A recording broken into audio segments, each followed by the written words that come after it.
경고합니다. 이 취재기를 읽는 순간 독자 여러분이 알던 지정학의 상식이 완전히 뒤집힐 것입니다. 이것은 단순한 기획문이 아닌 한 독일인 기자가 자신의 모든 신념을 내려놓고 대한민국이라는 국가의 진정한 가치에 눈을 뜨는 충격적인 여정입니다. 전직 유럽 최고 시사 주간지의 수석 기자였던 율리우스 카이저 주류 카이설의 고백은 세계를 뒤흔들었습니다. 주한미군 철수를 강력히 주장했던 그가 갑자기 철수 반대론자로 돌변한 것입니다. 그는 왜 20년 기자 경력을 걸고 자신의 모든 기사를 철회했는가? 미국 상원 의원들을 떨게 만든 거꾸로 된 지도의 비밀은 무엇인가? 그리고 마침내 베일을 벗은 침몰하지 않는 한국 모함 앞에 서방의 오만한 시각은 왜 무너졌는가? 한때 한국을 무시했던 세계적 저널리스트의 눈으로 본 대한민국의 충격적인 진실, 그리고 그 뒤에 숨겨진 가슴 뜨거운 이야기가 지금 바로 시작됩니다.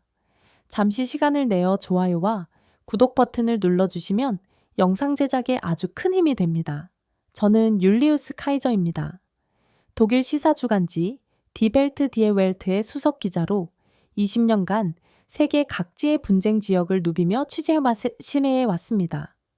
아프가니스탄, 이라크, 시리아 등 전쟁터에서 진실을 전하는 것이 저의 사명이었으며 저는 늘 미국의 군사 개입에 비판적이었고 특히 미군의 해외 주둔이 평화가 아닌 갈등을 유발한다고 확신했습니다. 베를린 장벽이 무너지던 날 저는 19살 대학생으로서 친구들과 함께 그 현장에 있었고 세계의 변화를 기록하는 기자가 되겠다고 결심했습니다. 졸업 후 디벨트에 입사하여 이라크 전쟁 당시 바그다드에서 미국의 자유작전 오퍼레이션 아이라키 프리덤이 얼마나 많은 민간인 희생자를 냈는지 직접 목격했으며 군사적 개입은 문제를 악화시킬 뿐이라는 신념이 더욱 굳건해졌습니다. 2023년 초에 제가 쓴 칼럼의 제목은 한국의 주둔 미군은 동북아의 화약고일 뿐이다였고 이 글은 유럽 전역에 큰 반향을 일으켰습니다. 저는 주한미군 철수가 한반도 평화의 시작이며 미국이 한국에 주둔하면서 쓰는 수십억 달러의 비용은 낭비라고 주장했습니다. 저는 북한 핵 문제 문서를 검토하며 북한이 핵을 개발하는 주된 이유가 미국의 위협 때문이며 미군이 철수한다면 북한은 핵을 포기할 충분한 이유가 생길 것이라고 결론 내렸습니다.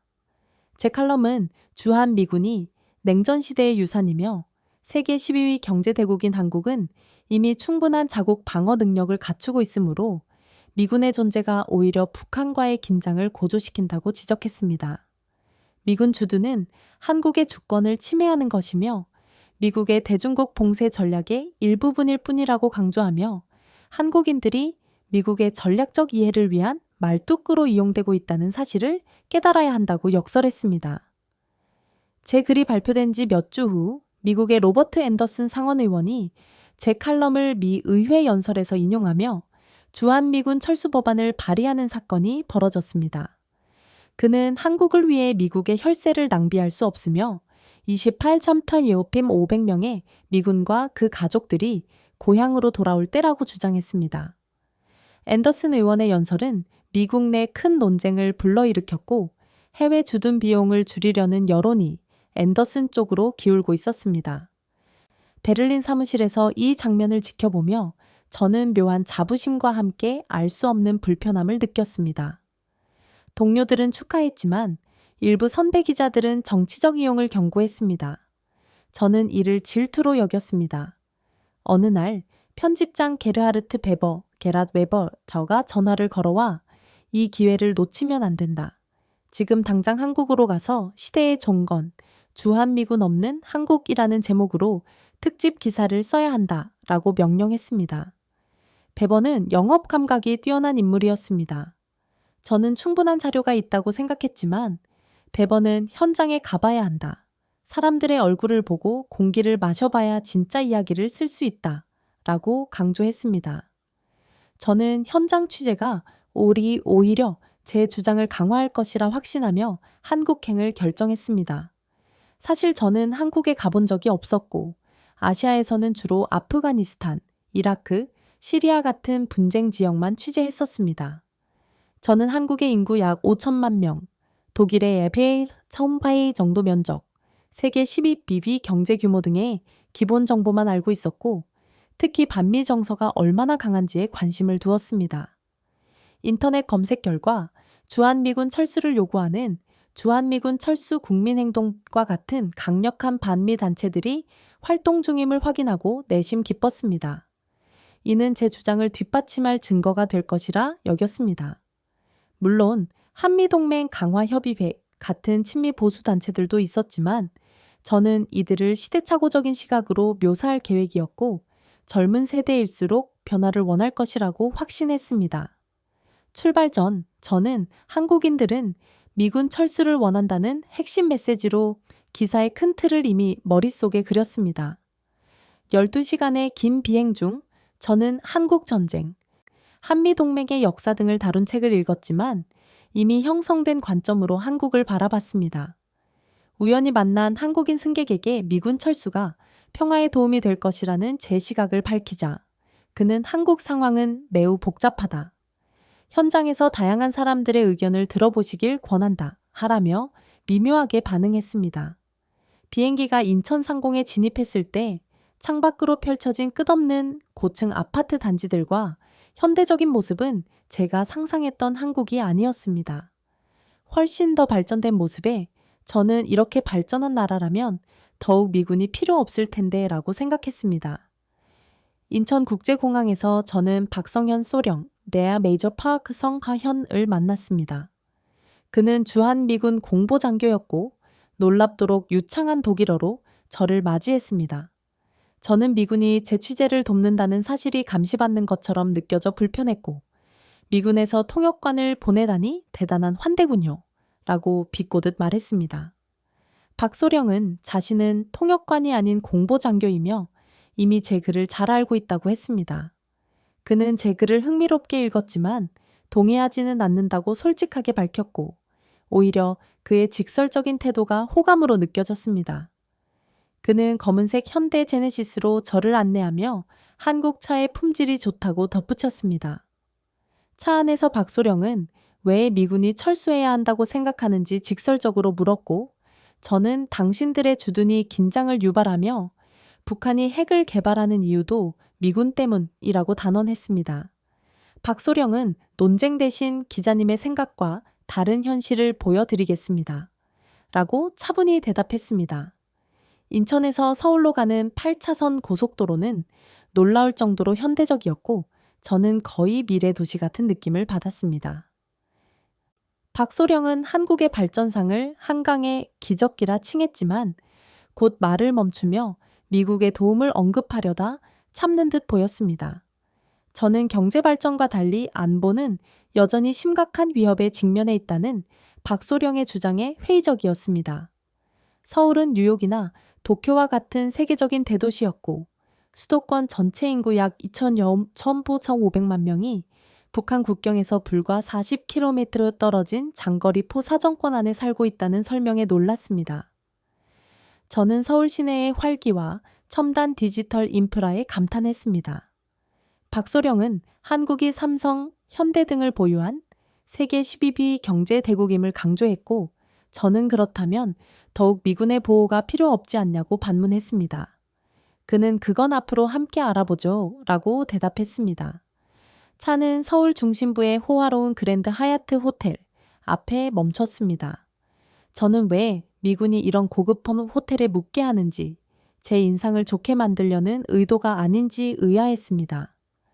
호텔방 창문으로는 서울의 정연과 남산타워가 보였고 저는 이곳의 평화가 어떻게 유지되고 있는지 궁금해하며 취재 계획을 세웠습니다. 저는 주한미군 철수 지지자들을 만나 제 주장을 강화하는 것이 중요하다고 생각했습니다. 저녁에는 한국 음식을 맛보고 서점에서 브루스 커밍스의 한국 전쟁의 기원을 구입했습니다. 커밍스의 책은 한국 전쟁의 원인을 냉전 구도에서 찾고 있었는데 이는 외부 강대국의 개입이 갈등을 심화시켰다는 제 관점과 일치했습니다. 다음 날 아침 박소령에게 반미 성향의 활동가와 정치인을 만나고 싶다고 요청했습니다. 박소령은 약간 표정이 굳어졌지만 곧바로 오랫동안 철수를 주장해온 평화연대 대표 전구진, 정우진 씨와 진보 성향의 국회의원 민성준 의원과의 면담을 주선했습니다. 미군 장교가 반미 인사를 소개해 준다는 사실이 의외였지만 박소령은 자신들의 목표가 제가 한국의 현실을 제대로 이해하도록 돕는 것이라고 설명했습니다. 오전 서울 시내 카페에서 만난 60대 후반의 전구진 씨는 날카로운 눈빛으로 미군은 한반도 평화의 장애물이며 그들의 주둔이 한국의 주권을 침해하고 남북 화해를 방해한다고 확신에 찬 어조로 말했습니다. 그는 미국이 분단을 유지함으로써 무기를 팔고 군사적 영향력을 행사한다고 강조했으며 한국은 이미 충분한 자국 방어 능력을 갖추고 있다고 역설했습니다. 전구진 씨는 북한이 핵을 개발한 이유도 미국의 위협 때문이며 미군이 철수하면 체제 보장을 위해 핵을 포기할 가능성이 높다는 분석을 제시했습니다. 그의 분석은 제 칼럼의 주장과 정확히 일치했고 저는 내심 기뻤습니다. 그는 모든 한국인이 동의하지 않지만 진보 성향의 국민, 특히 젊은 세대 중 공감하는 이들이 많다라고 인정하며 중요한 것은 숫자가 아니라 정의라고 덧붙였습니다. 전구진 씨는 분단을 넘어 한반도 평화의 새로운 비전이라는 본인이 쓴 책을 선물했고 저는 미군 철수를 통한 이상적인 평화 시나리오에 설득력을 느꼈습니다. 박소령에게 보셨죠? 한국인들도 미군 철수를 원합니다. 라고 자신있게 말하자 그는 다양한 의견을 들어보셔야 한다. 라고 차분히 대답했습니다. 오후에는 국회 외교통일위원회 소속의 50대 초반 민성준 의원을 만났습니다. 그는 급진적인 철수보다는 단계적인 감축을 주장하며 온건한 낸다야함 입장을 보였고 주한미군 주둔의 문제점으로 한국의 국방 자주권 침해, 막대한 방위비 분담금 부담, 남북 관계 개선의 장애물 3가지를 꼽았습니다. 특히 미국의 과도한 방위비 분담금 요구는 불공정하다고 비판했습니다. 이 인터뷰를 통해 저는 한국 내부의 미군 철수나 감축을 원하는 중요한 정치적 세력이 존재한다는 확신을 갖게 되었습니다. 다음 날 박소령은 저를 여론조사 기관인 한국갤럽의 이동훈 소장, 다이렉터 리 동혼과 만나게 했습니다. 소장은 컴퓨터 화면에 통계 자료를 띄우며 충격적인 결과를 보여주었습니다. 한국인의 약 73%가 주한미군 주둔을 지지합니다. 특히 젊은 세대의 지지율이 더 높죠. 이는 제 예상을 완전히 뒤집는 결과였습니다. 이동훈 소장은 한국인들은 북한의 위협이 실제함을 알고 있으며 미군이 억제력으로 작용한다고 본다고 설명했습니다. 또한 주둔 지지 이유가 단순한 안보뿐만 아니라 경제적 이점과 국제사회에서의 위상 강화 때문이라고 덧붙였습니다. 특히 젊은 20, 30대가 미군 주둔을 더 강하게 지지하는 경향은 제 가정을 완전히 무너뜨렸습니다. 저는 이 조사가 미국의 선전이라고 의심하며 소장에게 도발적인 질문을 던졌지만 소장은 한국은 민주주의 국가이며 연구소가 누구의 영향도 받지 않는 독립적인 기관임을 강조했습니다. 그날 오후 서울대학교 국제관계학과의 강민철 교수, 프로페서 캉민철을 만났습니다. 강 교수는 주한미군의 역할이 단순히 북한 억제를 넘어 동북아 전체의 세력 균형을 유지하는 안전판 역할을 한다고 설명했습니다. 특히 중국의 부상을 지적하며 한국이 독자적으로 생존하기 어렵다는 점을 강조했습니다. 그는 핵무기 개발은 불가능하며 한미동맹은 군사적 보호 외에도 경제협력, 기술교류, 국제 발언권 등 한국의 이익을 가져다주는 전략적 관계라고 분석했습니다.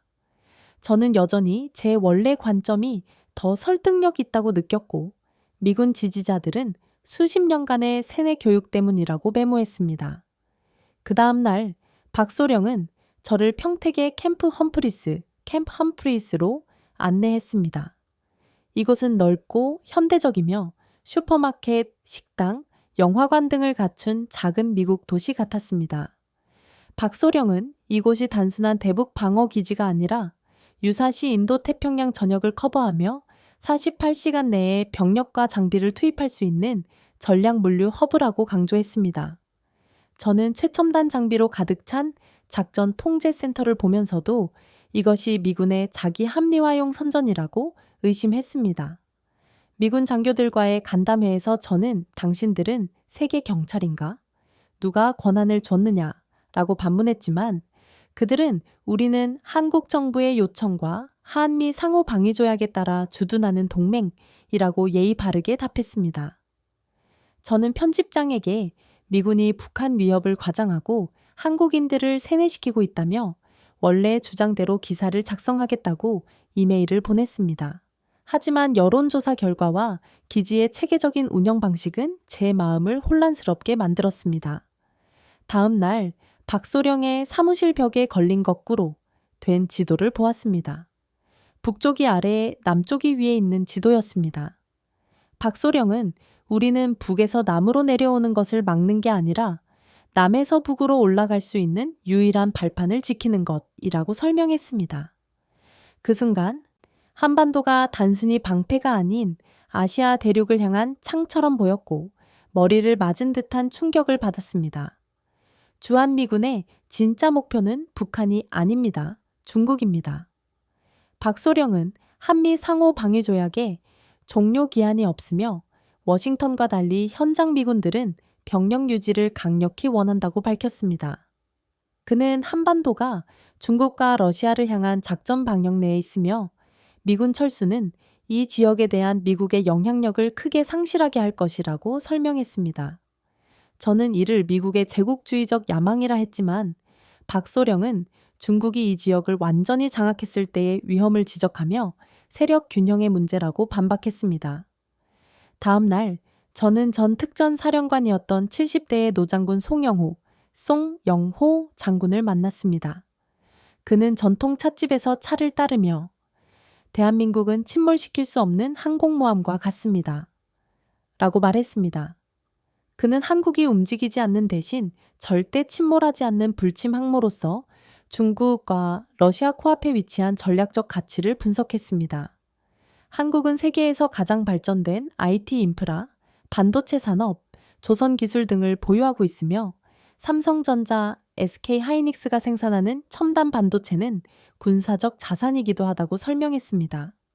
송 장군은 우리는 미국에 의존하는 것이 아니라 미국과 상호 의존 관계에 있습니다라며 미국은 우리의 지정학적 위치와 산업 역량이 필요하고 우리는 미국의 군사력과 국제적 영향력이 필요하다고 강조했습니다. 그는 냉전 시대 서독의 예를 들며 동맹을 통한 안보와 번영이 가능했음을 상기시켰습니다. 동아시아에서는 냉전이 끝나지 않았으며 한국이 추구하는 평화는 충분한 억제력을 통해 전쟁을 방지하는 페이메의 균형의 평화지입다라고 역설했습니다. 이 현실적인 시각은 제가 가진 이상주의적 시각과 충돌했습니다. 그날 밤 편집장 베버가 앤더슨 의원의 법안 표결을 언급하며 특집 기사를 당장 송고하라고 재촉했지만 저는 진실을 추구하는 기자로서 추가 취재가 필요하다며 거부했습니다.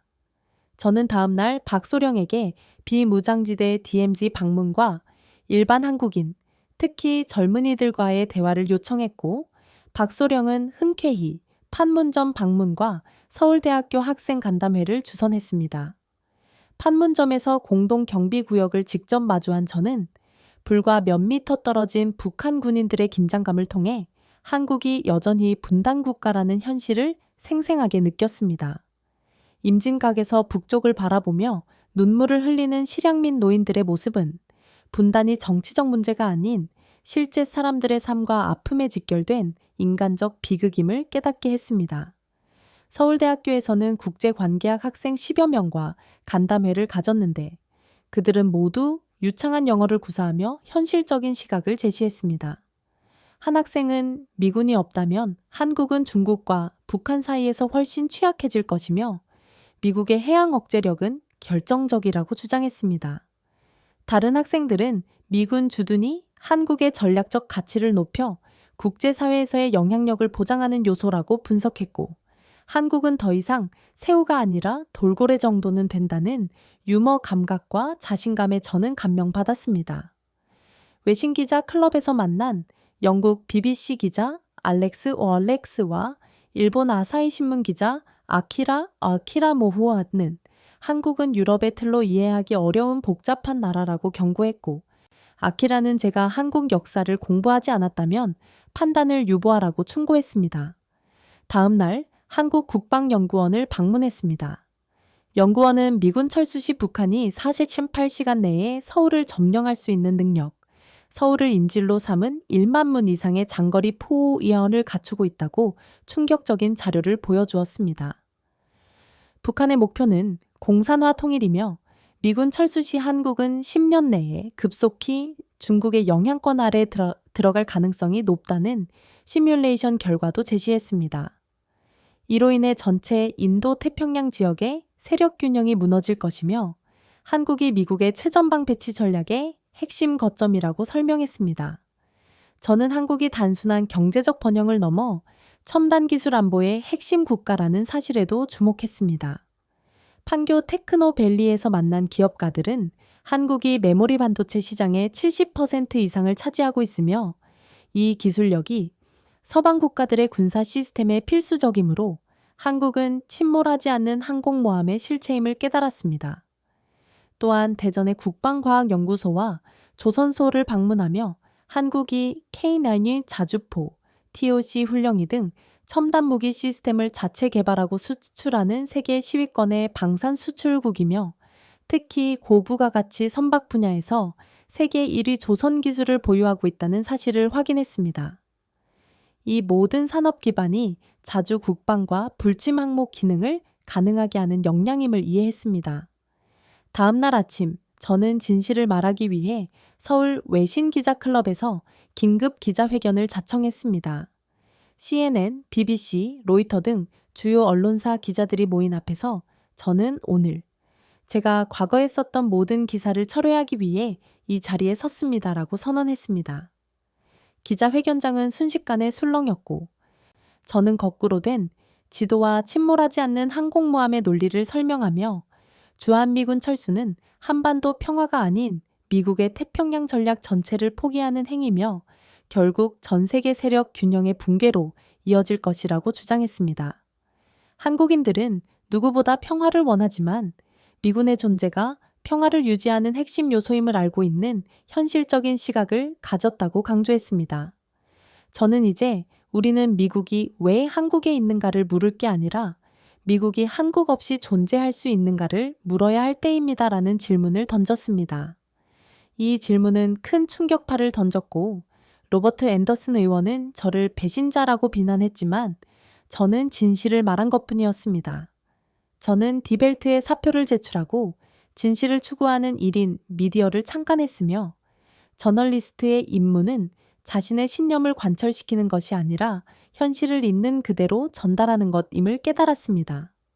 이후 한국에 더 머물며 서울 전역에 깔린 파우지 네트워크, 초고속 인터넷, 로봇 바리스타, 무인 결제 시스템 등 미국과 유럽보다 앞선 한국의 기술 인프라의 놀라움을 금치 못했습니다. 80대 할머니가 스마트폰으로 농산물을 판매하는 모습에서 한국 사회의 적응력과 혁신성을 보았고 K2 전차, KF-21 전투기 등 자체 개발한 첨단 무기 시스템을 갖춘 한국의 방위 산업이 자주 국방의 국가 전략임을 확인했습니다. 마지막으로 국방부 장관은 한국이 미국과의 동맹을 중시하면서도 자주 국방 역량을 키우고 있는 균형 잡힌 시각을 설명했습니다. 한강공원을 산책하며 저는 이 번영하는 도시의 평화가 한국인들의 의지와 결단력으로 유지되고 있음을 이해했습니다. 제가 처음 한국에 왔을 때는 이 나라를 미국의 피보국이라고 생각했지만 이제 압니다. 한국은 세계 질서의 중심축 중 하나이며 그 중심축은 점점 더 강해지고 있다는 것을요. 시청자 여러분, 오늘 제가 들려드린 불침항모 대한민국 이야기가 어떠셨나요? 한국은 단순한 지리적 위치가 아닌 첨단 기술의 산실이자 강대국 사이에서 균형을 유지하는 지혜를 가진 나라입니다. 여러분은 한국의 전략적 가치가 무엇이라고 생각하시나요? 댓글로 여러분의 소중한 의견을 남겨주시면 감사하겠습니다. 다음 시간에는 더 흥미로운 이야기로 찾아뵙겠습니다.